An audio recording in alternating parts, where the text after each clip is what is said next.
So we're back mga bayang karerista.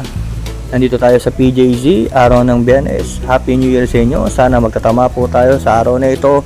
So ito na, race 1 po tayo. Winner takers cover races 1 to 7. 1,200 meters. Ang mga 3-year-old and above maiden placers at non-placers. So dito tingin ko lamang na to rito itong numero 4 na si Amber Moon. Itong couplente niya si Rodeo Drive. So mga veteran campaigner na siya dito, no? Baka tingin ko dito may mga graduate na. Pero sa akin, first choice ko na rito ang 4 Amber Moon at Rodeo Drive. Second choice ko na rin dito yung numero 5 na si No Quit na sa kanin si Leonard. So baka dito makapili kayo na maganda-ganda. Sana race 1 pa lang makakuha nyo na yung tama, no? So sa akin, panalo na to 4. Kung poporkas kayo, dito ako sa numero 5 na si No Quit. Good luck po. So race tayo, pick 6 cover races 2 to 7, 1,400 meters. Ito medyo mahirap to, pero para sa akin, kung maganda sa lida, makakasabay agad. Dito sa numero 2 sa si Fearless, lagi po kasing masama sa lida nito, lagi nabubugaw. Baka feeling ko medyo maganda na yung takboy na ito. Saka ni GM Storke. So try na dito rin yung kalaban niya siya na galing din sa panalo na outstanding nung last run niya na si Mr. Bona, saka ni Charles Reyes na may bigat 57. Tingin ko naman ang magbibigay ng bandera dito itong numero 1 si Heritage at ang pwedeng humabol sa kanya sa pagkabandera niya itong numero 5 na si Private Dining at yung couplente si Lapping Inside. So kung magkakaroon ng early speed battle, tingin ko lamang itong mga deremate na si Fearless at si Mr. Bone. So first choice ko rito itong numero 2 Fearless at saka ni Storke. Second choice ko na rin dito yung numero 4 na si Mr. Bone. Parang feeling ko single sila dito ng dalawa. So good luck po. Race 3 po tayo, pick 5 covers, races 3 to 7, 1,400 meters. Dito hindi ko na patatagalin.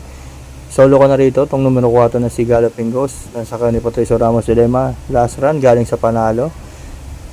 At tingin ko wala namang kayang humabol sa kanya rito. Kung si Jasmine ma-pressure siya, tingin ko hindi naman kaya to. Pero sa akin, first choice ko dito, Galloping Ghost. Second choice ko dito, yung dalamating kabayo na si Barekna. Race 3, 4. At pamorgas natin, Barekna. At kung magta-trifecta kayo, pwede nyo rin kunan dito yung numero 5 na si Jasmine. So, good luck po. Race 4 po tayo, pick 4 covers, race 4 to 7, 1,400 meters. Dito medyo mahirap na karera to. Kasi meron ditong bulaga ang benta. Nandito yung kabayo na Ed Gonzalez na si Queen Margot. Na last run niya ay kinapos lang siya. So dito, magbibigay ng bandera dito, numero 2 si Quincy. At yung pwedeng humabol sa kanya yung 4 si Malibu Bell. So pagandahan ng salida, kung sino mauna dito, medyo magbibigay ng magandang laban.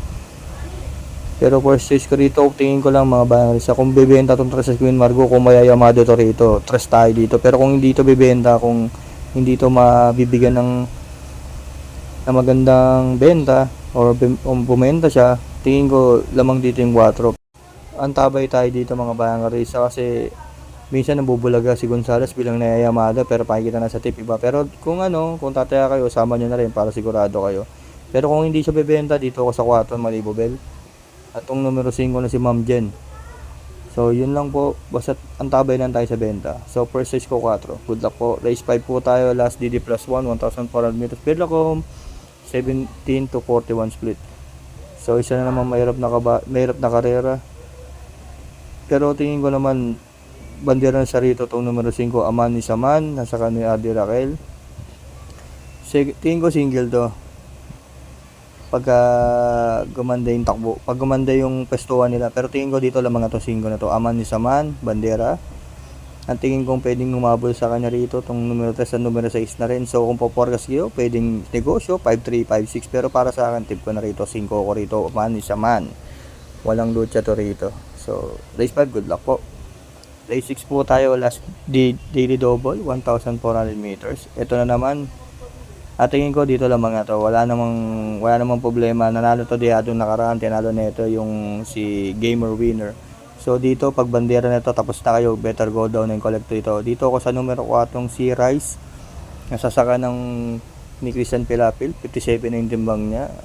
Last run, silang dalawa pa rin yung nakasakay, sila pa rin nanalo. So second choice ko rito, pwede dito yung numero 3 sa si Flaming June, nasasaka nito Don Bulegas. Pepesto lang ng mga tarsero, kwarto pesto. Pag naubusan na silang kakahabol, pwedeng umabol, pwedeng pamorgas po. Dito, 4 ko dito, si Rice. Panigundo ko na rin dito, Flaming June. Kung titingin kayo ng trifecta nyo dito, kunin nyo itong numero 5 na si Frosty Raven. 435, play 6. Good luck po. So last race na po tayo, 1,400 meters. Isa na naman po na, ito madali lang to mga bayang karirista. Depende na lang kung ibibiyay. Pero parang tingin ko lamang na lamang to rito. Panolo na to.